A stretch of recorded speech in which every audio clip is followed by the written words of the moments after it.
Hey, what's up, everybody? Welcome back to season 2 of Conversations in Pop Culture, where I have with me for the fourth time, Casey Bowker. So, welcome back. Hey man, glad to be back. How are you doing today? I'm doing good. I'm doing good. What about you? Very, very good. Four times means I've had four Kickstarters and I've talked to you about them, which is a little crazy now that I'm saying it. So, technically, we only spoke about 3 Kickstarters. If we Oh, include, that's right. I went on with Ruben too. Okay. All right. I I know get it we're not now. inviting I get Ruben it. on this one. We're so mean, especially if he's Yeah. going to see this. He's probably watching right now. Yeah, yeah. That's true. That's true. How are you doing today?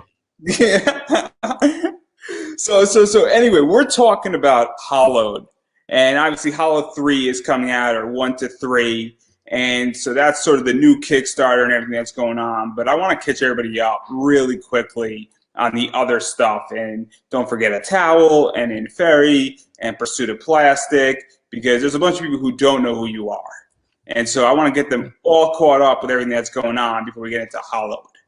Hi, everybody. I'm Casey Bowker, writer. Writer, really, that's it. I run this thing called DFAT Comics, and it started a few years ago when I launched my first issue for Hollowed. And from that Kickstarter, I partnered with a couple of my friends, and we've done a couple of comics. So, um, man, let me try to give the elevator pitch. I mean, the comics are all kind of diverse. Like we've got Ruben's working on the Illusion Witch right now. Like that's a fantasy comic. Hollowed is a dark and gritty kind of thriller, like a pulp noir thriller comic, and buddy cop in there as well. We did Pursuit of Plastic, and that was like our Star Wars meets Indiana Jones space fantasy comic. That's the one we didn't talk about. And Fairy, I mean that one's like Spoke Sopranos about meets Pursuit of Plastic? What do you mean? what are We you talking totally spoke about Pursuit of Plastic. dude, the whole year 2020 is obviously still happening, so I don't even know when when I am right now. Casey, this is 2016. What are you talking about?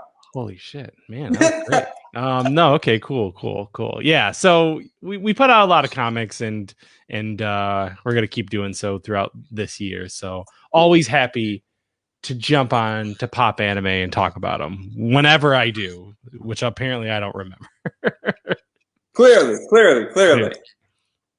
It also helps because I have all my notes in front of me, and I don't think you have any notes in front of you. I So there don't we have go. any notes in front of me. I should do that. I should start taking notes before I get on an I'm interview. very professional. I'm very professional. So, so, You so are. anyway, that's the elevator speech, everybody. And now we could all go home. But no. In all seriousness, obviously, Inferi is a very interesting book, and it's very diverse. And I know you worked on that with Ruben. There's some stuff coming out on that. Obviously, Pursuit of Plastic. If you like toys, that's kind of your book. Obviously, we're going to talk about Hollowed in a second here.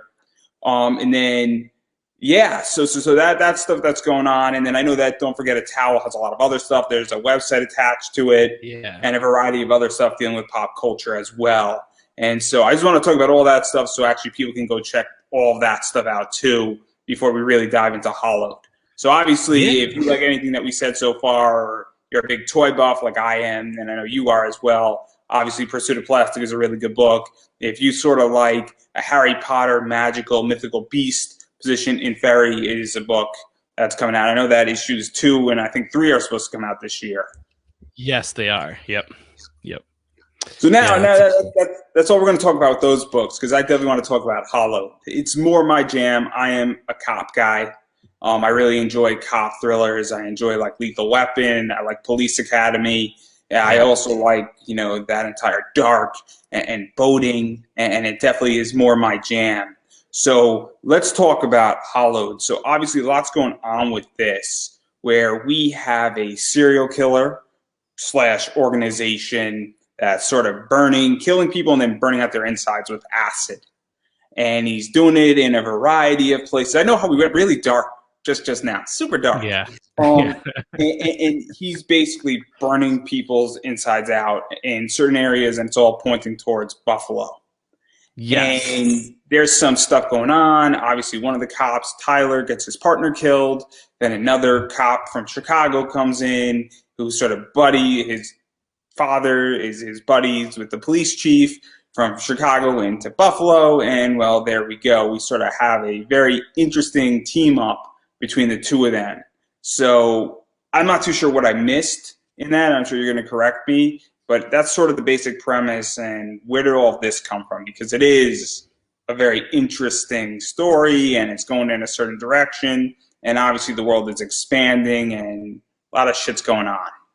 No, I mean, you did a really good synopsis of it. So, yeah, there's a serial killer that hollows out its victims' bodies, and these two detectives, Tyler and Vasquez, team up, to try to stop them. Him, her, I don't say yet. People don't know who the butcher is the name that the police give this character, but yeah, so we're in issue 3 of 8. I have it as an 8-issue story arc for these particular characters, and it's fun. It's fun to. I'm not a dark person at all, and it's kind of weird to get into that kind of world and write that kind of stuff, but my more bread and butter is writing the two detectives bouncing off of each other, because I do like Lethal Weapon and Bad Boys, and like I love 48 Hours. Like I love these buddy cop team ups where one's a hard ass, one's a goof off, and you know what I mean, like the banter back and forth, and you got the chief who's always yelling and banging his fist on the desk because they're just screwing things up all the time. So I like writing that stuff a lot. So the darkness, it's there, but I'm more interested in like the fun like dynamic between the characters. So let's talk about that, because I think that's one of the things that's super enjoyable about this book is that we do have Tyler, who tends to be a partier. He tends to sleep with a lot of different women. He tends to be a drinker. He's sort of, the guy whose body is working and he doesn't put any effort in, and it just sort of works out for him. He's abusive. He's sort of a drug addict to some degree, and he's probably on speed, I think is a safe assumption. And then we have Vasquez, who is the exact opposite. The guy works out. His only vice is like drinking coffee and maybe having a cig every once in a while. And he's definitely more like the rough, tough, I'm going to put in the work and outwork everybody else detective. And so we have this crazy situation where, and also I imagine, and I read it, and correct me if I'm wrong, that Tyler's voice is probably higher and more lighthearted than Vasquez's. I get this sense that Vasquez's voice is rougher and tougher as well, which fits his personality in many ways. And so what was that like, putting them together and even coming up with that idea? Because it seems like a trope to some degree, where the unlikely duo comes together, but it does work. And so what was that like in writing that? Because obviously it is the perfect cop situation. Yeah, I mean, what happened with Hollowed is I wrote this script back in college, and the first movie script I've ever written, all the way done, and I sat on it for, I don't know, 15 years, maybe, a really long time. And then I met Darius Johnson, who's the artist on it, at a Comic-Con. I loved his work, and I asked him straight up, I go, would you ever be interested in working on a comic book together? You do the art, and I write it. And then he was like, I'm interested. Talk to me. Tell me what it's about. So I literally told him the entire story from A to Z, and he didn't hang up the phone, and we got to work on it, to be honest with you. So that was in like 2017, and then the first one came out in 2018. So, and it's crazy, like you talk to a lot of indie creators. Sometimes I get down on myself because, like, we're not DC and Marvel or any of them. Like, we don't put out books once a month, and most indie creators don't. and it's because they usually work real jobs or they have families or whatever. So like you kind of put it out when you can, and when it's when you have that opportunity to do so, unless you're lucky enough to be doing these things full time. So issue 1 came out in 2018, issue 2 came out last year, but I took a long time off because I did have a daughter, and I pushed things back for that. And now I was like, okay, let's get going. So this year, it's March now. I launched in February. So that's issue 3. Issue 4 will come out probably around October. Probably try to hit that Halloween season. Same thing with Fairy 2 and 3. We would like to hit the Halloween season, and then it'll be the first arc. And there's 4 more issues, and then it's over. So it's a complete story, and I answered a really long way about to what was it like to write these. Well, so I wrote the script, and now I just chop up the script and make I was it just longer. interested in the cop component, but that's cool too. Yeah, I know. I'm sorry. So I was I am a huge fan of 7. So the movie or the comic starts out a lot like 7, where you have this gritty thing, you know what I mean? And then I also am a really big fan of From Dusk Till Dawn. So at the halfway point, you know who wrote 7 and what was behind that? who wrote 7? I believe Zenescope was behind that. Oh, really? I believe That's crazy. so. Oh, okay. I'm gonna go check it right now. You can, check it. I do like me some Zenescope. So I also like From Dusk Till Dawn quite a bit, and I like the idea of messing with an audience where they think it's gonna go one way. So in From Dusk Till Dawn, it's just a straight up gangster movie, and then all of a sudden there's vampires. So I'm not going to reveal what the twist is, but issue 4 get first look at what is happening. And I've placed Easter eggs in these first 3 issues that by issue 4, if you've been paying attention, you're gonna go, oh, okay, so this is what he's been leading to. And so I guess this has all really been like Act 1, and Act 2 is going to start in the next issue, and then you get that finale. So, writing cops is fun. I like the banter, and I like, I at the time when I wrote this in college, of myself as being Tyler, and my friend in college looks exactly like Vasquez, sounds a lot like him. He has a very like deep voice like this, and everything is very enunciated. And I was like, okay, these 2 characters, because I'm not doing a lot of the things that Tyler does, but I'm a little bit more goofy. I have the shave head like he does. I mean, like, I really did just put myself in there because, as they say, write what you know. And so I had my friend who was in my screenwriting class with me, and I had myself, and then the other characters we just kind of I kind of fleshed up from there. So yeah, it's fun. Sorry, it took you a really long time to get to that one. But I think it works, and I think it's amazing what happens, because we have this pairing, and I think of Starsky and Hutch is the way I view Vasquez and Tyler and what's going on. And obviously they have different approaches, and obviously in issue 3, they more or less, according to the cover, and I show that cover in a second here, sort of almost get into a fight. This sort of, I think, says it a little bit, where they're legitimately eye to eye. So that's something that I think is super interesting, because these 2 personalities definitely are going to rub against each other at some point. So what is that like to get that? Because it is very human to it, but they also need each other in some way as well to solve this case, if they solve it at all, because that's still up in the air. That is up in the air, and it's funny that you point that out there. And even with the cover Dark Drew, you've got just the placement of Vasquez right in the upper right hand corner, directly behind Tyler there. So like he's still looking like kind of over his shoulder at the same time, and they are so oil and water. They really do not have the same type of ideas about what it is to catch this killer, but they also are both respected in their field. They're both really good detectives. They just go about things completely different. Tyler's a hothead and Vasquez is not. And eventually, as you can see from the cover on the Kickstarter, Tyler kind of gets his fill of it, and they get into a real fisticuffs over it.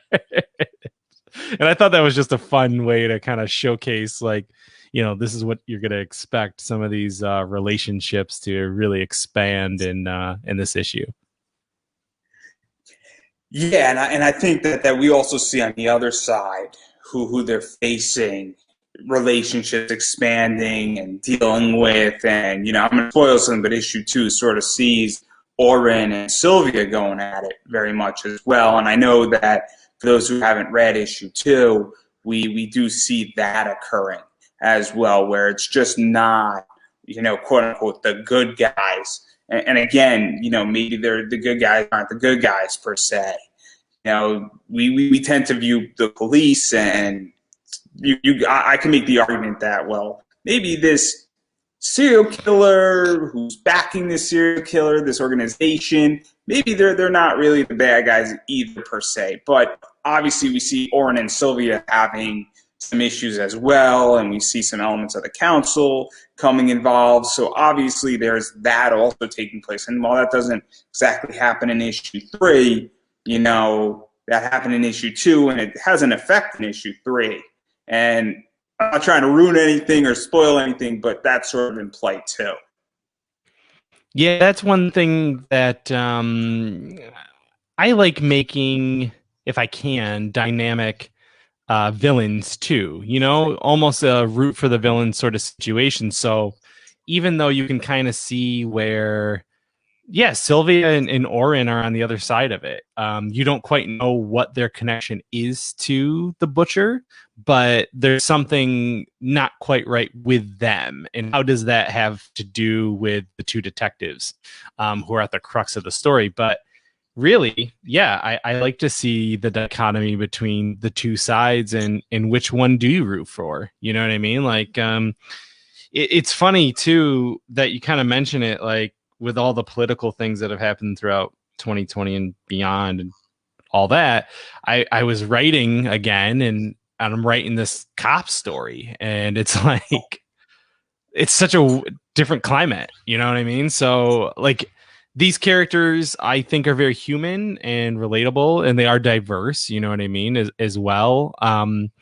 And I think that, the things that they have to deal with are things that still happen, regardless of the fact of how you feel about the, police situation. Murders are still being committed, and someone's got to solve them. So, I do like that we have these characters focusing on a could be real situation. Yeah, and I think that that's something that also people don't understand is that, while we have an entire political climate and police issues, there is this issue where they are two detectives, some shit's going down, and well, they're just being police and they're trying to solve a case. And I think that's something that, and also it seems very modern in many ways, and it has more of a detective feel to it as well. And I think that plays really well too, because it's now like, okay, there's a real problem going on where somebody is hollowing out people and killing them, and we don't know why. And now this is becoming, bigger than just the city of Buffalo. Obviously, this took place in Toronto, I think, or Ontario, took place in Illinois, Chicago. It's taken place elsewhere, and now it's like they put everything together, and well, now the center stage is Buffalo in what looks like to be a pentagram. So, it's kind of that thing where it's like, okay, what else is really going on in this entire world? That I think, and you get the sense that these two cops are sort of, I don't want to say that humanity is going to blow up, but they are standing guard to some degree against something else really bad happening. Yeah, without giving anything away. I don't think they're going to be summoning Lucifer up. I I'm think not that's a gonna. safe assumption. I I'm think not it's a gonna safe say assumption. anything about that. All I'm gonna say is these two very human characters, are relatable to the reader in a way that you might not be a cop or a detective or any sort of law enforcement official at all, Everybody knows but of you can Tyler. at Everybody least knows of Ask. exactly. And I think that's what I like is that someone knows a piece of all the characters, and I like that personally. For me, I know what's good writing is if what I'm writing I would read. Like if I was, if someone were to give me this comic and say, "Hey dude, check this out." I'd read this, like that's how I kind of frame all of the comics through DFAT Comics is, would I read this personally? Okay, cool. And to even go further, because obviously this organization has now deployed the quote unquote butcher. Now, I don't know what the butcher is. I don't know if the butcher is a guy. I don't know if the butcher is a girl. I don't know if the butcher is also the Hollowed, as they're calling it. And so obviously there's a lot of questions. But let's just say that I think Tyler winds up getting in over his head with possibly the butcher, and something goes down with that, and legitimately Tyler might be in a situation where Tyler can get killed. And I think it's I got the perfect scene for this. This might give an idea, not to ruin too much. You think It, based off of this he might get killed? It looks like I, something else I could think happen. those drinks are possibly laced with something, and if she doesn't kill him, because if she's the butcher, obviously that's the guess, but obviously he's with multiple women, so if she doesn't kill him, some other girl will. So maybe the comic should be how to get away with multiple partners instead. I will think about that for the expansion set after these ones. But yeah, That's the bonus ninth issue right there. yeah, that's it. This bar Area 51 was hinted back in issue number 1, which is what brought Vasquez to Buffalo, as he saw a matchbook from that at one of the sites of the case. And this is a bar that it's half my dream bar, a really cool place that has like all this sweet sci-fi alien geeky stuff in it. And also there's a bar in Buffalo called the Old Pink, which is kind of one of those real grungy kind of places. But I used to go quite a regular bit when I lived in Buffalo, and Darius is also very familiar with it. So when I was asking him to draw that scene, I said, "Can you just make it the Old Pink and then just throw in some sci-fi stuff, whatever you want?" But yeah, it's that's a fun scene with Tyler and this lady. They get some drinks and see what happens after that. And I think it speaks a lot about who Tyler is in many ways, where obviously Tyler is in the middle of an investigation. He's at a bar, he's Yeah. drinking, flirting with a girl, and obviously he's still a detective. He's still approaching his job, but I think him and Vask have a different approach on how to gather information. That's part of it. But while he's gathering information, he's also like, "Hey, I'll pick up a girl." At the same While I'm time, here. might as well, and then I could write off the drinks as a business expense. Clearly he's thinking very, very economically in this circumstance. But obviously, I think that scene really speaks to who Tyler is in many ways. And since you said Tyler sort of based off of you a little bit, I'm glad you're not a police officer, because clearly. just in some personality traits and some visual traits, but for the You don't most have part, to. You don't have to disclose which. yeah. But, No, I like this scene a lot. I like this scene. Obviously, there's no words on this scene, and I think though that everybody gets it. And that's why I like this scene. That's why I wanted to show it, because I think you can read a bunch of this comic without much dialogue and still get it, which shows good writing. And I know it sounds super weird when I just said that. And what I just said is, wait a second, you can get what's going on without having to speak. Which really I think means that you've hit certain positions in this book really, really well. Not to mention the art is awesome and the colors are really good in this scene in particular. Yeah, he went above and beyond, Darius did, for this issue as far as the lighting goes. And he even said it himself that he really wanted to challenge himself on using some different colors too, like some purples, some greens, some blues that it also captures Buffalo. I mean, if you're a Bills fan at all, it's blue and red all over the city of Buffalo. So, you get a lot of that tinged in there. And that's one thing where I'll say, like, we did it a little bit in issue 1. There's some Buffalo landscape stuff. Issue 2 is a little bit more on the other side of things with the bad guys. Yeah. Or this issue, we wanted to go back and really focus on, again, you don't have to be from Buffalo to get it, but if you're from Buffalo, people who read Hollowed, and it's one of the things that I miss about seeing cons and talking to people in person about it, but like, they're like, oh, I know this bar, and you know what I mean? Like, I've been to this shop, and etc. And we actually throw in we make what's his name? Geez, the Flutie guy, Doug Flutie reference in the comic as well for those Buffalo Bills fans who read there. Yeah, and I think that's kind of nice that you throw in things into that book. I mean, obviously, I'm a big Zenescope fan, which is 7 was written by them, by the way. Nice. There we Super go. cool, right? There we I go. should know that too, because I interviewed Ralph, who worked on that book. But I digress. And if he ever hears of it, I'm sure that I'm not going to be able to buy from them anymore. Everybody.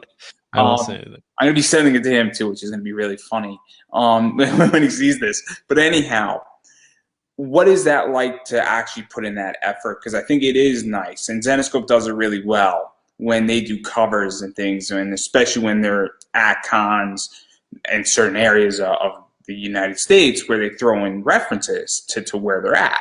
So if they're in DC, they're going to do something relating to either at Lincoln or the Washington Monument or, the White House or something to that effect, or the Supreme Court. And that's just one example. And the fact that you threw in the Buffalo stuff, I think sort of speaks really well, saying, hey, I took the time to understand this. And I think you either lived in Buffalo or went to school in Buffalo. Both. Yeah. I went to college there, and I've had family there my whole life. My mom still lives there, and Darius, born and raised there, he's still there. So we mostly do cons in Buffalo together. We'll do all of Western New York, but we like our hometown in Buffalo. And it was important for him too to show some of that stuff. And to your point about what Zenescope will do, he's really good with his prints. He'll do specific Buffalo, like a Sabres print or a Bills print or whatever, to appeal to, because there's a misnomer out there that like sports fans can't be comic book fans and vice versa. Whereas I have found that such bullshit. Yeah, like most people I know who are comic book fans also like sports. I won't say exactly the opposite. Like, not all sports fans are you know what I mean, like comic book fans, but I do find a lot of most comic book fans are sports fans. But if you're a sports fan and you see a cover of a comic book character in your favorite jersey, if Captain America is wearing a Buffalo Bills jersey, you're gonna be buying it at a Comic-Con because it's cool. So it's not that you're a fan of that in particular. It's just the fact that you're like, oh man, this awesome character is wearing it. And I think that also the fact when you throw city pride into things, and people say pride's a bad thing. Pride is not a bad thing. It's perfectly fine to be, happy of your home city and be proud of it and throw things in there and have that appreciate in it, especially when you're writing about a place and then you're actually accurately describing it. It shows that you actually care about the book and that you're interested in the book and that you're willing to take the time to say, I understand this culture. And obviously, you have a leg up because you grew up there and you went to school there. But even if you didn't and you still went that extra mile, I think it's super important to do that because it makes the book authentic. Yeah, I like that. I hate when it's fake. There's a lot of times when people write about New York and LA, and it's like, have you ever been to those places before? You know what I Maybe in mean? Oklahoma too. Yeah. So it's just Really like, fun. yeah, you can tell when there's like that disconnect or what they think is a New Yorker, or you know what I mean, something like that. But at least for Buffalo, Buffalo's very proud city, extremely proud. And if you are from Buffalo, you don't talk shit about Buffalo. And if anyone does try to, then you're probably going to fight them or something like that. I'm not a fighter, I'm a writer, so I'll get it out that way. But like, you know what I mean? I think that at least for us, it's done really well as far as having that. Like, I've sold comics, hollowed comics, based off the fact that it's from Buffalo. Regardless of what it's even about, I'm just like, this is a comic book. It takes place in what? Like, it takes place here? I'm like, yeah, it does. Well, I gotta get it. I'm like, do you want to know what it's about? I don't know if your 12-year-old's ready to read this yet. But like, hey, I sold the comic. Yeah, so you're encouraging, bringing 12-year-olds into the world of Hollow. I'm so happy. At least to the world of Comic Cons, yes. Why not? I was corrupted when I was 7, so Yeah. they have a 5-year, I guess, delay on my corruption. That's it. And I turned out to be perfectly fine.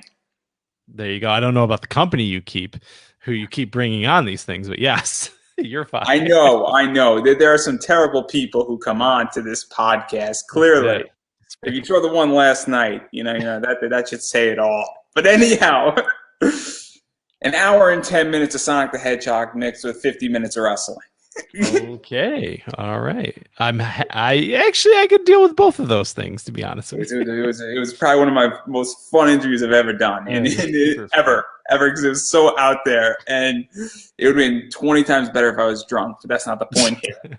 I am a very bad influence, and then most likely this will cost me a job. So clearly, we're doing great here so far. So. All good. But getting back to Hollowed, so obviously a lot of stuff's going on here in this comic, and I know what happens in issue 1 and 2. Some people have not read issues 1 and 2. We sort of spoiled some stuff, but I didn't spoil too much of where it's going with it. I have an idea of where it's going. I think that I've hinted at it, but what can people expect with it? Because I don't want to ruin too much where issue 3 is going. Because there's going to be a twist, and I have a pretty good idea of where it's going to twist and things. And I have my theory, and I might or might not be right or I might be wrong, but obviously stuff is going on here, and I don't think Tyler dies. I think that's a safe assumption. But that would be a great twist. That would be a good twist. I guarantee you, no one will see the twist coming. It's Fast dies. It must be. I don't think anyone will see the twist. But as far as what is happening, Tyler's pregnant. Yeah, that would be a twist. Yeah, it's really, it's hard with comics because it's like you have so much to say, and again, because I don't put it out monthly. Or even bi-monthly, it's like I have to try to jam in a bunch of stuff, but also let's talk about that for a second, because obviously what you're putting it out every 6 months, give or take? Pretty much, yeah. So it's twice a year, and obviously to just go and explain some stuff on the business side, DC, Marvel, Image to some degree, Zenescope, Dark Horse, Dynamite, they can all do monthly books. And because they're writers and they're printing and they have an entire staff that handles all that stuff. Yeah. And so also they're selling directly into Diamond, which also changes the game. If all of a sudden you knew that you were going to be getting, $8,000 every month for this, and that you had a sell-through rate and that you had pre-orders coming in, it would be a very different position because you'd be able to fund it and eat and pay off your house or pay your rent and everything in between. That's the other side of it. That's also the delaying of it from a business side. So obviously you have to figure out where to end, where to drop a cliffhanger, where to answer questions and all that stuff. And obviously it is complicated when you're throwing in a twist, because if you were writing this as a graphic novel and then releasing the graphic novel, you wouldn't have to worry too much about that per se, especially if it was volumes 1 and 2. You'd have to throw in a big cliffhanger at the end, but you'd have 128 pages to do it. Right. But when you're doing it monthly, you have to end on somewhat of a cliffhanger, but it can't be too big that it's insurmountable. And so it's very tricky in that regard, in handling that, especially when you have a 6-month break. You still want people to jump back on and be able to say, okay, I remember what happened, or they could read like the last 3 pages of issue 2, or you could put it in a paragraph to catch everybody up and it's like, oh, I get it. I remember now. Yeah, what's actually been really nice about this particular Kickstarter for issues 1 to 3, I would say 90% of the backers so far are people who have backed the other issues, which is great, which means I have a fan base. And that is actually very humbling and something I never would have expected ever. So it's kind of nice to know, like, in the feedback I'll get, what's going to happen next. Where are these characters going? So I do leave cliffhangers at the end, like the end of the first issue. I don't want to give away too much, but like something happened to Tyler, and the second issue, the detectives found something that was like, oh, you know what I mean? So like, again, like, not world shattering things, but at the same time, let's hook them enough to want to come back. And you would think, unless you're ending an arc, that's how all comics really should be. You know what I mean? Like, what happened? I don't like, it's not like a sitcom where it's like a self-contained story and then the next time it's something completely different. You like to say, let's get some trajectory. So issues 1 through 4 is one story, and then or one arc, and then 4 through 8 will finish it. So I think after issue 4 we'll do a graphic novel like quick starter, like something like just 2 weeks to get it out there for everybody who hasn't gotten it yet, and just do a small run of it. And then, at the same time be working on issues 5 through 8 after that. I have it all written, to be honest with you. My job is done. I tweak, based off of times and being current. You know what I mean? One joke that happened a year ago or 2 years ago definitely isn't funny now. Tyler can't be a complete misogynist the same way that maybe he could have been 15 years ago when I wrote this, and it wasn't a big deal. It ain't like that anymore. I'll give an example of what Tyler has to be. There was something on IWTV called Locker Room Dicks, and it was basically somebody who I like a lot, and the other person is problematic. I mean, I'm purposely avoiding their name, but anybody who knows wrestling and IWTV understands exactly what I'm talking about, where they were basically a manager and a referee investigating crimes in a wrestling locker room. And okay. So they acted like cops, and they acted a little bit like dickish, which I think Tyler is in many ways, but they didn't overstep the line.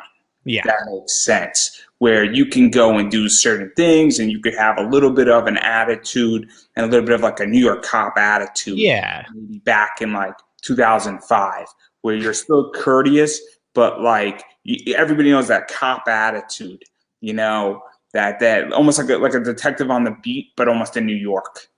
That makes any sense. It's such a trope, and I think that still is what Tyler is. And I think 15 years ago, that was even further, extremed. And back in 2005, that was okay because you expected a rougher and tougher cop. And obviously now you need a softer cop to some degree, but you can still have that roughness in there, but it has to be a little bit more watered down. Well, you just got to be aware of, I'm not the same as I was 15 years ago. When I first wrote this script, I'm not that same guy.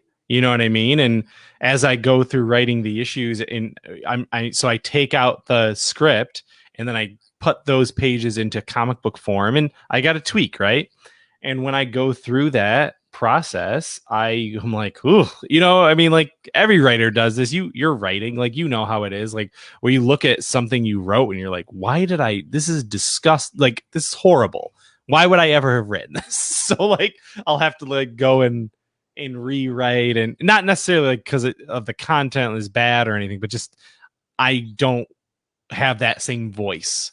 Oh, I feel like it's the same thing with questions. I started doing interviews 6 years ago. Right. The way I write a question now is very different. How fast I write questions, how I conduct interviews, how I even run things, and what I would ask, what I wouldn't ask, judgment, even flow and even structure. I look at interviews that I've written like 3 years ago, and I'm like, oh man, that's not a good interview. That's not a good way to write. Yeah. I mean, I haven't written a comic yet, but obviously I've written a lot of questions in the last year, let alone. I mean, 23 days is a full year of this. And so I'm well aware that even a year ago, last January, actually I wasn't even writing last January. Actually, no, I was writing last January, last March, I should say. Yeah. When I started writing a lot of this stuff, it was very different on how things were structured. So absolutely, right. Like I get the entire process. I just think it's super interesting because obviously you have something that's great and that you just have to almost change the exterior of it a little bit. And you have to, change out like the part, like I guess the shell of a car is a good way to use it. Yeah, the bones are there. It's a great story, and I love the characters. It's just once you get into it under the hood as the car metaphor, then you gotta do some whatever people do under cars. I'm not a car person, but yeah. I gotta tune the engine, tune it, yeah. Shine it up, get it all chromed out, put whatever that stuff is. I collect toys, make it purr and rumble. Yeah, I like cars. Yeah, I learned a lot about cars by playing with Legos, but that's a different discussion. I still might be playing with Lego cars. You can't see it, but there's a lot of Legos in this office actually. But yeah. So having said all that, and I'm not going to press you too much more on the actual comic. You got a lot of other stuff going on with this project too. A lot of musical stuff is going on. Yeah. Obviously, you got a soundtrack. You got soundtrack 1, soundtrack 2, and then we got, I think, soundtrack 3. And I'm just going to throw stuff out there where we got Mars, Charlie Vincent, Benadryl, Toxic Project, Light Tracer, Cyberwalker, Macrowave, not Microwave, Macrowave, Max Overdrive, and that's spelled ORVERDRIV, 1986. And Darius Johnson actually did something cool on this as well. And obviously you mentioned he's the artist, in case you recognize the name or you're hearing the name again. He did a lot of that artwork. So what was this like? Because this is also a new concept that's been very heavily into comics, is having soundtracks and having music now as bonus stuff in books in a variety of ways. So honestly, it's not new for me. I've done it since Hollowed. And I've done collectively in the last 4 years. And it is, and it's kind of funny. I remember after Hollowed was printed, issue 1, someone at a con was like, "Hey, did you see?" I can't remember. It was an Image book that was getting a synthwave soundtrack, and I was like, "Are you shitting me?" I was like, I know nobody at Image knows me, but I just thought it was so crazy that they were doing the same thing. So, yeah, musical component has been a part of every one of the comic book releases from DFAT. All of them have either a theme song, or the Hollowed ones have an entire soundtrack. And I just think it's fun. I just think it's something where it brings the reader even deeper into the experience, to be honest with you. And all those people who've contributed tracks for the soundtrack, they'll release them on their own through their own platforms as well. Their track to sell so that they all make money. I don't make any money off of it. I just do it as a tier for everybody, as a way to kind of get and and listen to these different artists that you probably, maybe, unless you're a deep synthwave fan like I am, may not have heard them. And then Darius, he produces beats a lot, and he sent me this track, and it fit the soundtrack, or the comic, sorry. And if you go to the Kickstarter page, it actually, the video that's on there, I use his music. So really hot track, really cool that it even fits with all the other music that's involved as well. And yeah, so one of the tiers, you can get all 3 soundtracks for the comics, which I thought was pretty cool. Yeah, I think it's great. I like when Kickstarters do this. I think it's a nice touch on it as well when you have music in it. I like the concept that I interviewed somebody, I think last April, early on in April, and they actually put QR codes in it. And Yeah. their comic was all about that. And the QR codes are actually tuned into it. I've seen, VR now being used in comics, and that's a cool concept in of itself. And that's super interesting, especially when you have animated components. I've had tiers, and those people have had tiers now with VR actually being done in it, and things that were not necessarily able to be put into the comic can now be VR'd. So obviously I love the concept. That's cool. Of having all that stuff in there because it goes beyond comics. And speaking about a lot of that stuff, though, is that obviously I want to get into rewards. So a lot of digital stuff. So obviously we got the digital for issue 3, we got a digital pack, everything DFAT digital, we got physical copy of issue 3, we got soundtrack is another one that we already mentioned, physical copies, all 3, I think, comics you can pick up as well, obviously a shirt, bunch of physical copies of everything else that you guys have done, and I know some of Ruben's stuff is in there, like Conferi and some other stuff as well. So obviously that's in there, and Pursuit of Plastic is the other one. And then hoodie, crew neck, some original art I think is still available. Obviously you could hang out with you on a Zoom meeting. You could do that, yeah. It's awesome. It's a little bit more intimate than this. Obviously custom artwork is another one. And also one of the cool things is having a speaking character in issue 4. And I think that's a cool one. And that's like a new one that I like in there, where now you're just not a character that's going to get killed off. You're going to actually Yes.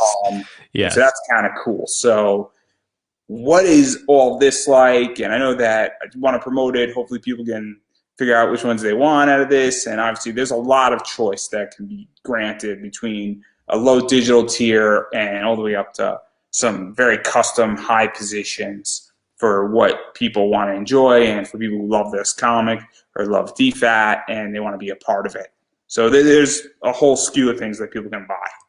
Yeah, absolutely. It's, variety, man. You just want to give something for everybody. I think you can get the book for just a few bucks.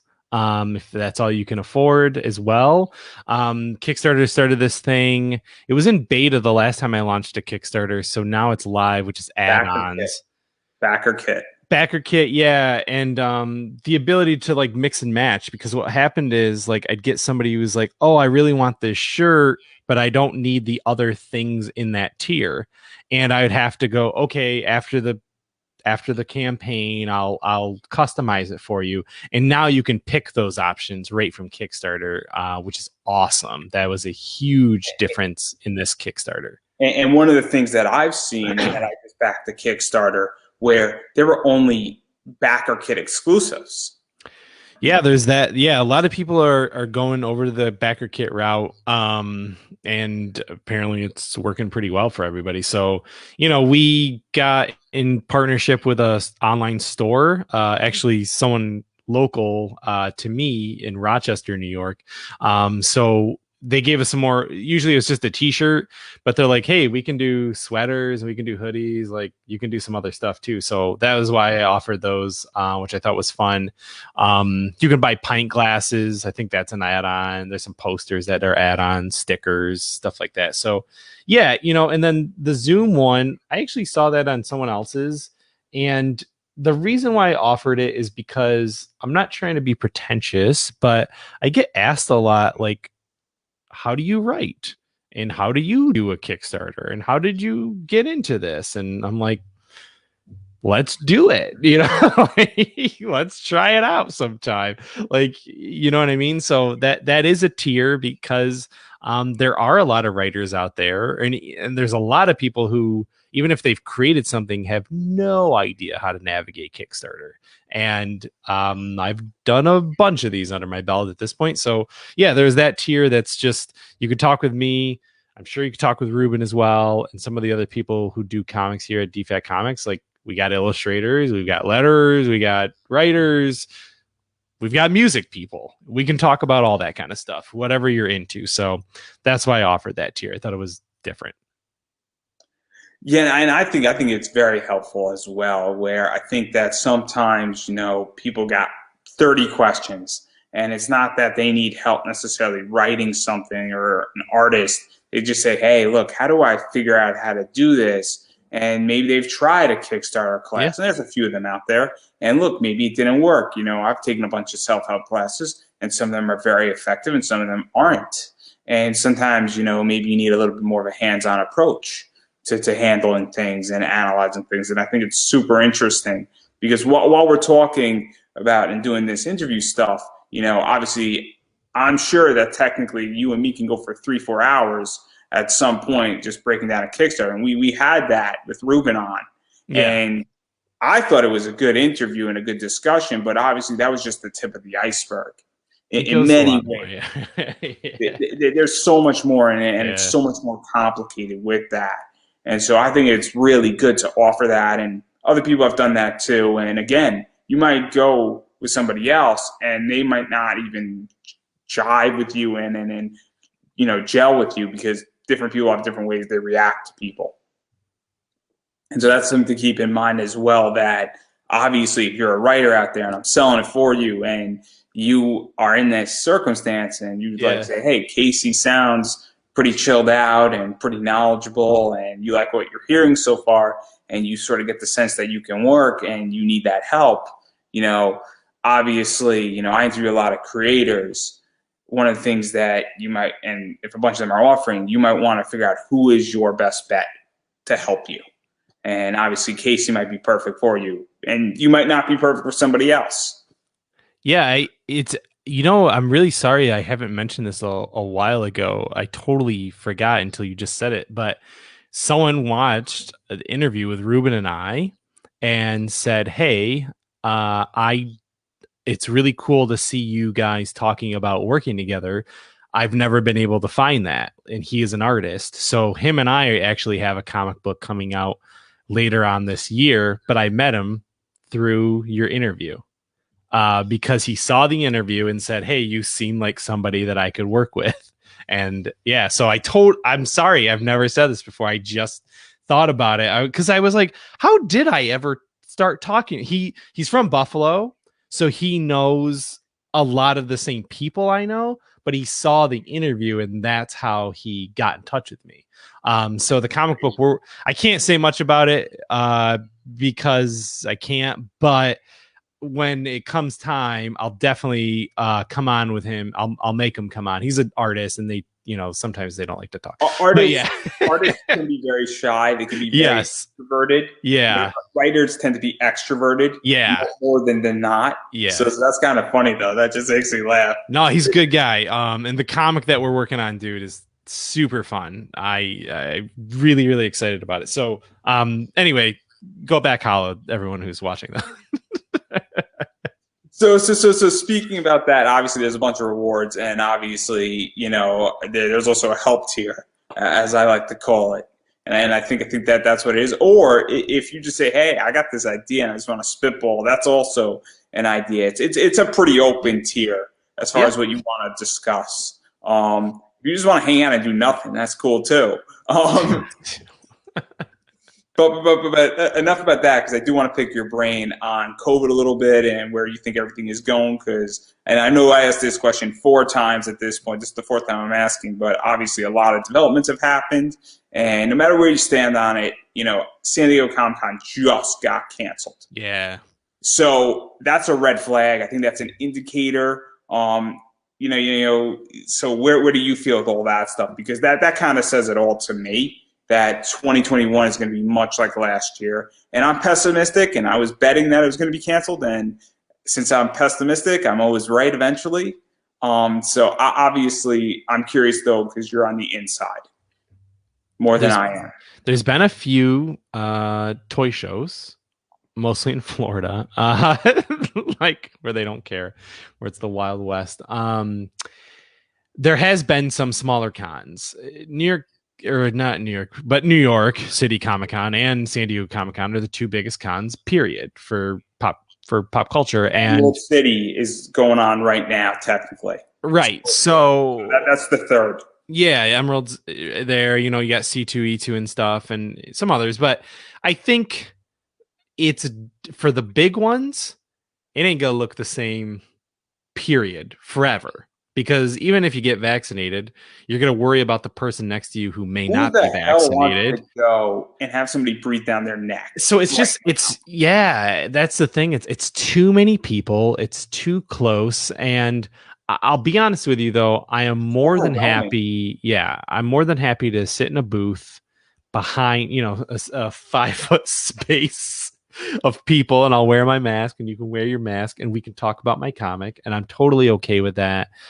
In the summertime, that's a possibility for me as a creator. As a attendee, I really don't know. And that's just me being personal. Everyone has their own ideas about what they want to do. I'm a panelist and I don't get paid. Mm-hmm. So for first and foremost, I want to get paid now more than ever. No shit. Now I'm at risk. I don't care if everybody's vaccinated. I am at risk. That is just a fact.